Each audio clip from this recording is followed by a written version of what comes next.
Notre exploration commence avec les racines égyptiennes supposées des Bamilékés. À travers des récits oraux, des rencontres avec les baladis et des recherches égyptologiques, nous retracerons leur voyage depuis l'Égypte médiévale au IXe siècle.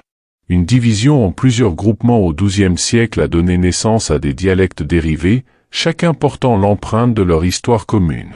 Décryptons ensemble le sens du terme « Bamiléké ». Entre les interprétations liées aux masques au visage et aux habitants des montagnes et ravins, nous dévoilerons le caractère unique de cette appellation moderne qui facilite la prononciation tout en conservant une signification profonde. Embarquons pour un périple au sein des territoires Bamilékés. Des Mifi au Bambouto, en passant par la Menouatchang et la Nde Bangante, chaque région révèle des chefferies supérieures aux noms évocateurs. Nous découvrirons comment ces noms racontent des histoires uniques et dévoilent des aspects clés de l'identité Bamiléké. Rencontrez des villages tels que Bafan, Bangoua, Banjoun, Bafoussam, et bien d'autres. Explorez l'organisation territoriale et comprenez comment les Bamilékés, malgré leurs différences linguistiques, maintiennent une solidarité, une fierté et un attachement aux traditions ancestrales. Découvrez l'influence des Bamilékés dans le domaine commercial, notamment avec le prêt-à-porter Nofi et Nofistore. Comment leur sens du commerce a-t-il contribué à leur réputation à travers le pays? Plongeons dans les défis auxquels fait face ce peuple dynamique, notamment les conflits liés à leur croissance rapide. Malgré ces défis, les Bamilékés se révèlent comme un peuple paradoxal et surprenant, alliant individualisme et solidarité, matérialisme et expansionnisme, fierté et discipline. En conclusion, interrogeons-nous sur la façon dont l'organisation territoriale des Bamilékés peut contribuer à la paix et au développement au Cameroun. Mettons en lumière leur dynamisme, leur organisation et leur attachement aux traditions comme des éléments clés pouvant façonner un avenir prometteur. Dans cette partie, nous nous attellerons à présenter d'une part les principales autorités politiques de la société Bamiléké, suivies de leurs rôles respectifs dans la société. Car la société Bamiléké est régie par le principe hiérarchique. En effet, c'est dans la hiérarchie naturelle que se trouve la source principale des institutions Bamiléké.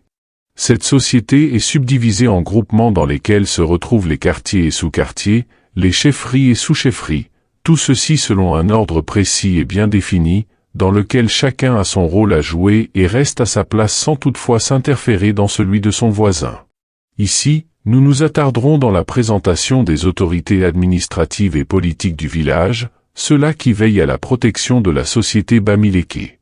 Il détient son statut exceptionnel du fait qu'il représente le fondateur de la chefferie dont il perpétue la personne. Dans les temps anciens, le chef d'un village détenait le pouvoir religieux et administratif. Il était même considéré comme un dieu du village et à ce titre, il importait qu'on l'entoure d'un mythe d'immortalité. Il n'était pas permis de dire qu'un chef est mort mais plutôt qu'il s'est transformé. Le chef détient son pouvoir des ancêtres, par conséquent, il n'a de compte à rendre à personne, sinon à eux. Il est le garant de l'indépendance et de l'intégrité du village qu'il considère comme sa propriété privée. Il est principal prêtre du culte des ancêtres. Le chef Bamiléké détient plusieurs types de pouvoirs. Le pouvoir économique qui est la base matérielle de tous les autres. Le chef est le propriétaire éminent de la terre, unique moyen de production. Le pouvoir magico-religieux en ce qu'il est le plus grand prêtre magicien de toute la chefferie. Ses dits totems sont plus nombreux et plus puissants que ceux de tous ses sujets. Il les utilise pour protéger son territoire et son peuple. Le pouvoir politique et administratif, en ce qu'il découpe le territoire en quartiers et nomme à leur tête des chefs de quartier à qui il délègue une partie de ses pouvoirs. Il nomme et révoque aux diverses fonctions dans le gouvernement central. Il crée les sociétés coutumières destinées à l'aider et à le contrôler dans l'exercice de ses tâches, suit de près leur recrutement qui se fait par le culte du mérite et préside les réunions. Le pouvoir judiciaire, le chef et juge suprême de la chefferie, il juge sans appel les causes graves que lui ont transmises les tribunaux de quartier. Le pouvoir militaire, après consultation des Mekem-le-Vouo ou Conseil des Neufs, le chef déclare la guerre ou conclut la paix. Il n'existe pas d'armée permanente en cas de guerre, toute la population mâle est mobilisée dans le cadre des Manzang ou sociétés de classe d'âge. Ne pouvant avoir la mainmise sur l'ensemble de leur territoire, il nommait des notables qui les remplaçaient dans les différents quartiers du village. Justice traditionnelle. La justice traditionnelle a pu être rendue au moyen de la torture ou de NGW, potions médicamenteuses à effet et pouvoirs surnaturels ou maléfiques contre les malfaiteurs, ou encore au moyen du versement de vin de raffia sur un tombeau en proposant une sanction en cas de mensonge ou de culpabilité. Autrefois, l'animal de vérité en cas de NGW était la tortue.